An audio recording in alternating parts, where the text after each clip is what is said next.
Assalamualaikum warahmatullahi wabarakatuh. Selamat siang, salam sejahtera bagi kita semua. Om Swastiastu, Namo Buddhaya, salam kebajikan. Berjumpa lagi dengan Bapak dalam mata pelajaran sejarah wajib. Kita akan tetap membahas materi selanjutnya tentang dampak dari kolonialisme di Indonesia. Oke. Untuk yang pertama kali kita akan melihat bagaimana Mario Teguh mengatakan orang-orang yang berhenti belajar akan menjadi pemilik masa lalu, orang-orang yang masih terus belajar akan menjadi pemilik masa depan. Dalam materi sejarah di kelas 1 kita ada yang mempelajari tentang sinkronik, diakronik, dan perubahan. Nah, di mana sejarah bisa menjadi suatu perubahan untuk di masa depan. Dan orang yang mempelajari sejarah bakalan tahu bagaimana untuk masa depan selanjutnya. Kita lanjutkan. Ada beberapa dampak penjajahan Belanda dan Inggris di Indonesia. Kita akan kaji dari berbagai macam sudut pandang dari politik, ekonomi, dan sosial budaya. Oke. Adapun tujuan pembelajaran kita yaitu menganalisis dampak penjajahan bangsa Eropa dalam kehidupan bangsa Indonesia, menunjukkan minimal 3 bukti peninggalan dari dampak penjajahan bangsa Eropa dalam kehidupan bangsa Indonesia. Itu nanti bakalan untuk menjadi tugas kalian. Baru yang ketiga, mempresentasikan hasil diskusi kelompok mengenai dampak penjajahan bangsa Eropa dalam kehidupan bangsa Indonesia dalam bentuk tulisan. Nah, presentasi ini nanti bakalan kita buat seperti video pembelajaran seperti yang minggu-minggu kemarin, agar kalian juga bisa mempresentasikannya seperti Bapak. Oke, ini beberapa gambar dari dampak kolonialisme yang ada di Indonesia. Yang pertama yaitu tentang pendidikan, di mana ini merupakan golongan dari orang-orang priai, golongan dari orang-orang yang lumayan kuat, maksudnya kaya, cukup. Ini bisa kalian lihat di dalam filmnya Bumi Manusia yang diperankan oleh Iqbal Koboy Junior. Jika kalian melihat film Bumi Manusia, kalian akan melihat bagaimana sejarah masa lalu yang terjadi di sekolah Stovia. Stovia merupakan salah satu sekolah kedokteran yang dibangun oleh Belanda dan sekarang menjadi Universitas Indonesia.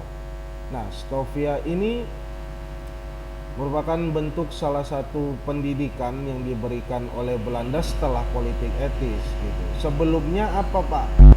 Nah, sebelumnya kita mempunyai yang namanya itu pendidikan dari gereja yang dibangun oleh Belanda untuk kegiatan-kegiatan gereja. Lalu jalan raya, ingat ketika Daendels datang ke Indonesia, dia membangun melalui kerja paksa untuk membangun jalan dan membelah Pulau Jawa. Itu merupakan salah satu bidang dari sosial dan politik. Oke, yang ketiga ini ada gereja. Bagaimana gereja itu merupakan salah satu bentuk dari dampak sosial yang dibawa oleh Belanda.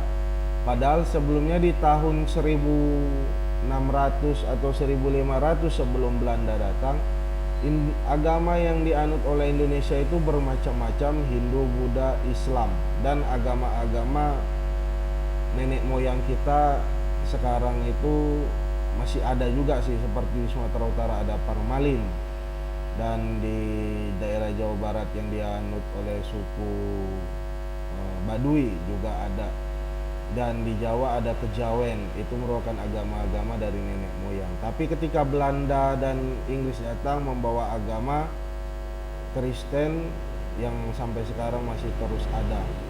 Nah, ini merupakan bentuk benteng yang ini seperti teropong ya, tapi ini merupakan, anggap aja sebuah benteng peninggalan Belanda, yaitu Van der Burg. Biasanya itu ada di Yogyakarta, lalu di Bukit Tinggi juga ada bentengnya. Bagaimana di materi-materi kemarin untuk menandakan bahwasanya Belanda dan kolonialisme itu pernah datang ke Indonesia, itu mendirikan sebuah benteng sebagai bentuk dari kekuasaan wilayah yang oleh mereka.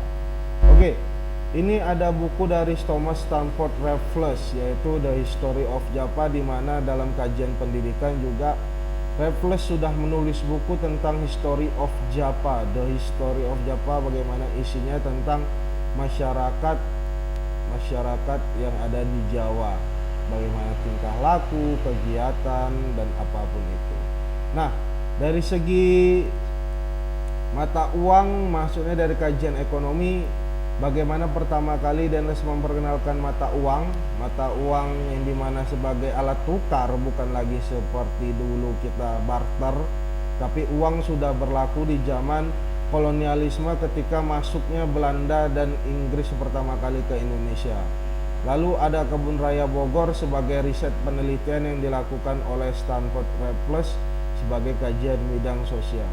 Di bidang politik kita melihat bagaimana adanya suatu sistem pemerintahan, pengaturan yang dilakukan, hubungan diplomatik antara kesultanan dan keratonan yang dilakukan oleh Belanda dan Inggris. Nah, demikian dari beberapa penjelasan Bapak tentang dampak dari penjajahan Belanda dan Inggris atau kolonialisme di Indonesia. Bapak akhiri, cukup sekian dan terima kasih. Jika ada pertanyaan, kita akan diskusikan di grup WA.